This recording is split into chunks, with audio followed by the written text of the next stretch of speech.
Hi అండి. Welcome back to Kashi Annapurna శాకాహార వంటలు.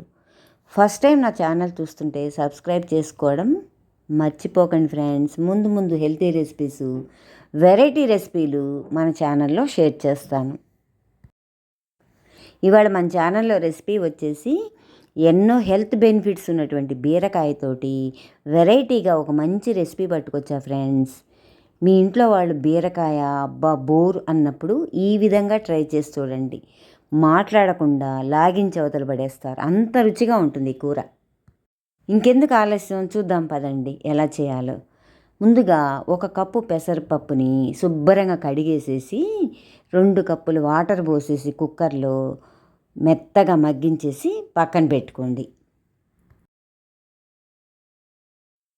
తర్వాత లేతగా ఉన్నటువంటి బీరకాయలు, ఈ కూరకి లేత బీరకాయలు చాలా బాగుంటాయి. నేను ఇవాళ 1/2 కేజీ తీసుకున్నాను. లేతగా ఉన్నటువంటి బీరకాయల్ని శుభ్రంగా కడిగేసేసి చెక్కంతా తీసేసి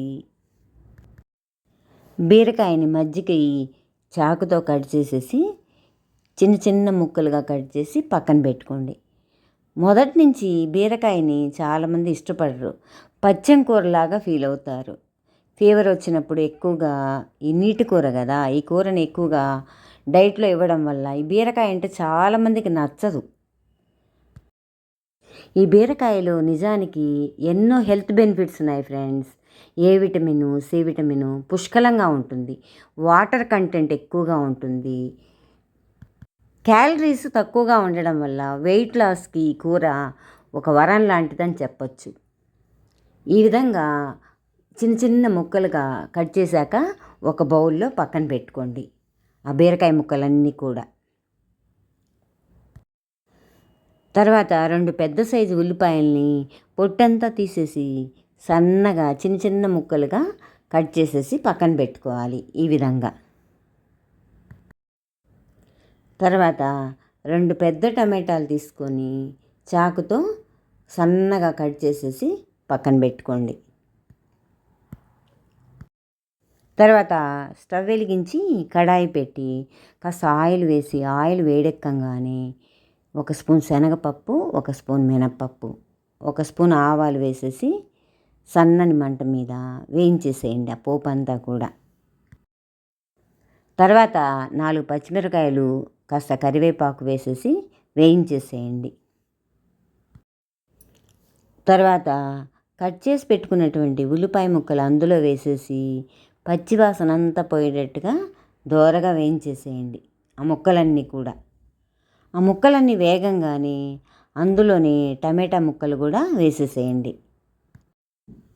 ఆ టమాటా ముక్కలంతా కూడా బాగా కలిపేసేసి మెత్తబడే వరకు వేయించేసేసి కట్ చేసి పెట్టుకున్నటువంటి బీరకాయ ముక్కలు కూడా అందులో కలిపేసేయండి. ఆ ముక్కలన్నీ కలిపేసేసి బాగా రుచికి తగ్గ సాల్టు, అలాగే చిటికెడు పసుపు వేసేసి బాగా కలిపేసేసి మూత పెట్టేసి మగ్గనివ్వండి. బీరకాయ కదా ఫాస్ట్గా అయిపోతుంది కూర. అసలు ఎంత బాగుంటుందంటే ఫ్రెండ్స్, చాలా చాలా బాగుంటుంది. రొట్టెల్లో కానీ వేడివేడి అన్నంలో కానీ చాలా బాగుంటుంది. మధ్యలో మూత తీసి కూరంతా కలుపుతూ ఉండండి. కారం అనేది మీ ఇష్టం. మీకు స్పైసీగా తినే పని అయితే కారం పొడి కూడా యాడ్ చేసుకోండి. నేను పచ్చిమిర్చి ఇవాళ వేసినవి చాలా ఘాటుగా ఉన్నాయి, అందుకని కారం పొడి వేయలేదు. తర్వాత మూత తీసేసి కూరంతా బాగా కలిపేసేసి చిన్న బెల్లం ముక్క యాడ్ చేయండి. ఆ బెల్లం ముక్క వల్లే టేస్ట్ అద్దరిపోతుంది. ఆ కూరంతా బాగా కలిపేసేసి తర్వాత ఉడికించి పెట్టుకున్నటువంటి ఆ పెసరపప్పు అంతా అందులో వేసేసి బాగా కలిపేసేయండి. ఆ పెసరపప్పుతో బీరకాయ ఉడకడం వల్ల కూర చాలా టేస్ట్గా ఉంటుంది. బాగా కూరంతా కూడా ఆ పప్పుతో ఉడికించేసేయండి మొత్తం కలుపుతూ. చూడండి ఎంత కలర్ఫుల్గా ఉందో కర్రీ, టేస్ట్ ఇంకా అద్దరిపోతుంది ఫ్రెండ్స్. ఇలా రెడీ అయినటువంటి కూరని ఒక బౌల్లో సర్వ్ చేసుకోండి. అంతే, ఎంతో రుచికరమైన బీరకాయ కూర రెడీ. ఈ వీడియో మీకు నచ్చిందా? నచ్చినట్లయితే please like, share and subscribe my channel. Thank you.